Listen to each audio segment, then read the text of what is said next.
एक पत्रकार म्हणून उत्सुकता जाणून घेण्याचे त्याला अधिकारच आहे ना. तर बँक मॅनेजरची जी भाषा होती की ह्याचे परमिशन, आता बँकेत घेऊन येताना माणूस कोणती परमिशन घेऊन यायची? पोलीस स्टेशनची, कलेक्टरची, काय रॉबरी केल्याची कोणती परमिशन घेऊन यायची बँकेमध्ये? आणि त्याला प्रश्न विचारल्याच्या नंतर तो व्हिडिओ, आता काय ह्या काय गुप्त व्हिडिओ आहे का? त्याला माहिती विचारणार तो हो किंवा नाही सांगू शकतो. मग एवढी मगरुरी कशामुळे हा प्रश्न आहे. दुसरा विषय यामध्ये असा झाला की त्यांचं उद्धट वर्तन होत असल्यामुळे ती रेकॉर्डिंग आम्ही आमच्या मोबाईलमध्ये केलेली आहे. आणि त्यांनी तिसरा प्रश्न असा केला की तुम्ही बँकेमध्ये का आलात? तुम्हाला बँकेत यायचं असेल तर तुम्हाला परवानगी घ्यावी लागेल, नाहीतर मी तुमच्यावर गुन्हा दाखल करेल, मी पोलिसांना बोलवेल असं म्हणून त्यांचे सेवक आहेत त्यांना त्यांनी बोलवून सांगितलं की पोलिसांना बोलवा, आता ह्यांच्यावर गुन्हा दाखल करायचा आहे. महाराष्ट्र ग्रामीण बँकेच्या शाखा व्यवस्थापनाने पत्रकाराला गुन्हा दाखल करण्याचा या ठिकाणी धमकी दिली. बँकेत येण्यासाठी परवानगी लागते असा देखील प्रकार कथित व्हिडिओच्या माध्यमातून समोर आला आणि तो व्हिडिओ प्रचंड व्हायरल झाला. त्याच माध्यमातून आज मिलिंद चोपडे बँकेमध्ये आलेत. नेमकं त्यांनी या ठिकाणी आंदोलन छेडलेलं आहे. ते आता नेमक्या काय मागण्या घेऊन आता पुढे आलेले आहेत, हा प्रकार जे झालेला आहे अतिशय निंदनीय. आपण त्यांच्याशी जाणून घेणार नेमकं काय प्रकरण आहे, नेमकं काय घटना घडली होती, कशासाठी तुम्ही काल बँकेत आला होता आणि चक्क शाखा व्यवस्थापकाकडून तुमच्यावर गुन्हा दाखल करण्याची भाषा समोर आली. काल दिनांक 10 जून रोजी मी व माझे 2 सहकारी महाराष्ट्र ग्रामीण बँकेमध्ये आलो होतो. या ठिकाणी उपस्थित असणारे शाखा अधिकारी त्यांना आम्ही भेटलो आणि नवजुनं या संदर्भात एक विषय होता, त्या विषयावर चर्चा करून त्यांना दुसरा विषय विचारला किंवा आता सध्या महाराष्ट्र राज्य सरकारनं शेतकऱ्यांची कर्जमाफी केलेली आहे आणि ह्या कर्जमाफीमध्ये आपल्या शाखेअंतर्गत असणारे किती कर्जदार शेतकरी हे लाभार्थी त्याचे ठरत आहेत, याची आकडेवारी आम्हाला थोडक्यात तुम्ही सांगा असं विचारले असता त्यांनी स्पष्ट माहिती देण्यास नकार दिला. पण ठीक आहे, त्यांनी माहिती देण्यास नकार दिल्याच्या नंतर मी त्यांना दुसरा प्रश्न केला की तुम्ही माहिती देऊ शकत नसाल तर तुमचे वरिष्ठ अधिकारी असतील त्यांचा आम्हाला क्रमांक द्या किंवा त्यांचा पत्ता द्या, तर आम्ही त्यांच्याशी संपर्क साधून आम्ही त्यांच्याकडून माहिती घेऊ. त्यावेळेस त्यांनी त्यांचा सुद्धा पत्ता देण्यास व त्यांचा सुद्धा संपर्क देण्यास नकार दिलेला आहे. मग एवढी मगरुरी कशामुळे हा प्रश्न आहे.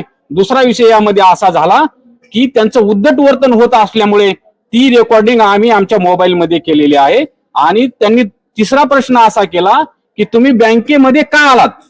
तुम्हाला बँकेत यायचं असेल तर तुम्हाला परवानगी घ्यावी लागेल, नाहीतर मी तुमच्यावर गुन्हा दाखल करेल, मी पोलिसांना बोलवेल असं म्हणून त्यांचे सेवक आहेत त्यांना त्यांनी बोलवून सांगितलं की पोलिसांना बोलवा, आता ह्यांच्यावर गुन्हा दाखल करायचा आहे. म्हणजे एवढी मगरुरी, म्हणजे शेतकऱ्यांचा कोणताही प्रश्न असेल तर यांना विचारायचा नाही का, हा विषय या ठिकाणी निर्माण होतो. जर पत्रकारासोबत त्यांची उद्धट वर्तन असेल ते सामान्य माणसासोबत किती उद्धट वर्तन करत असतील. म्हणजे ह्यांना सामान्य माणसाशी शेतकऱ्याची बिलकुल संवेदनशीलता नाहीये. त्यांचे काय प्रश्न असतील, काहीतरी माणुसकीच्या नात्याने सुद्धा त्यांना उत्तर देणं अपेक्षित आहे, त्यांचं समाधान करणं अपेक्षित आहे.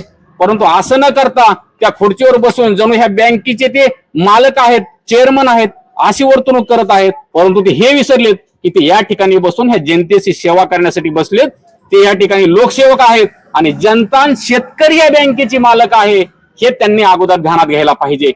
जर शेतकऱ्याच्या पोरावर हे गुन्हे दाखल करत असतील, शेतकऱ्याच्या पोराला हे जर म्हणत असतील बँकेत का आलात, बँकेत यायला परवानगी घ्यावी लागत असेल, बँकेत यायला परवानगी घेण्यासाठी हे म्हणत असतील तर ह्या अशा प्रशासनाचा ना अशा व्यवस्थापकाचा मी जाहीर धिक्कार करतो.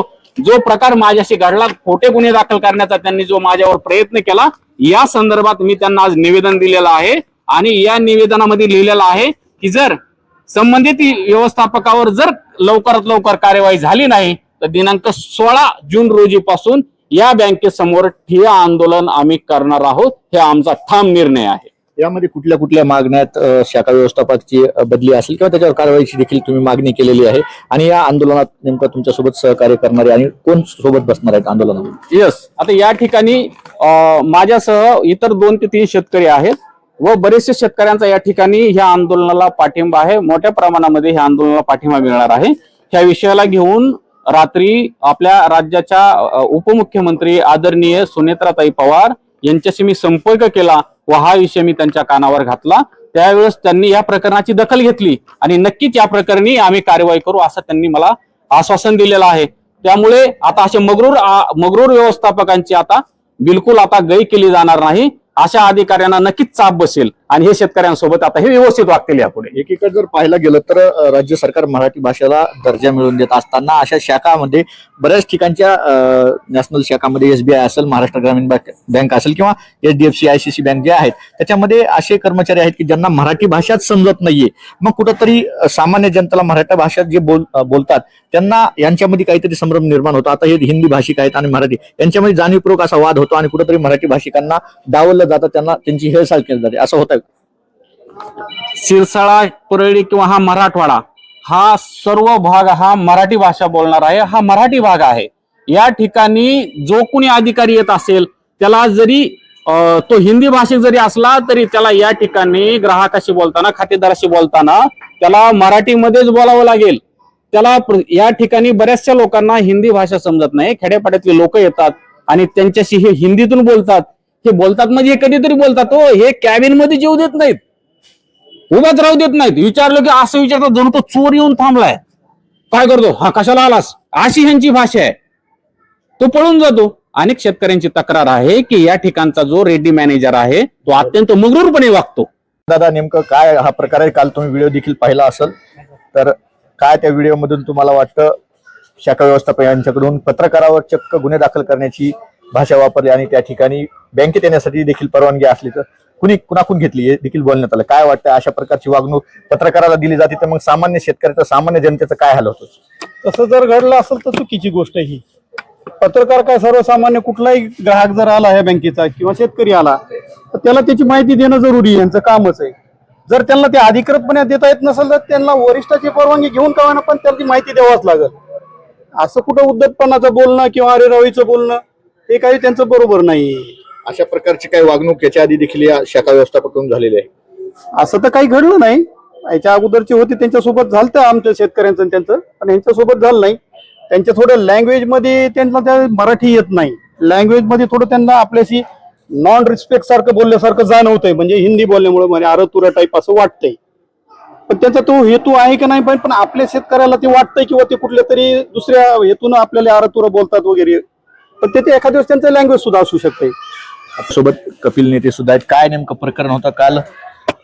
मिलिंद चोपडे यांच्यासोबत उद्धट वागणूक या शाखा व्यवस्थापकांकडून झाली. चक्क गुन्हा दाखल करण्याची भाषा पत्रकारावर होते. तर सामान्य जनतेची काय या ठिकाणी या शाखेत हाल होत असतील हे आपल्याला वाटतं?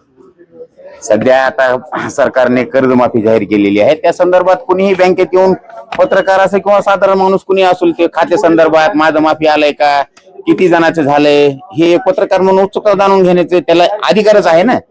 तर बँक मॅनेजरची जी भाषा होती की ह्याचे परमिशन, आता बँकेत घेऊन येताना माणूस कोणती परमिशन घेऊन यायची?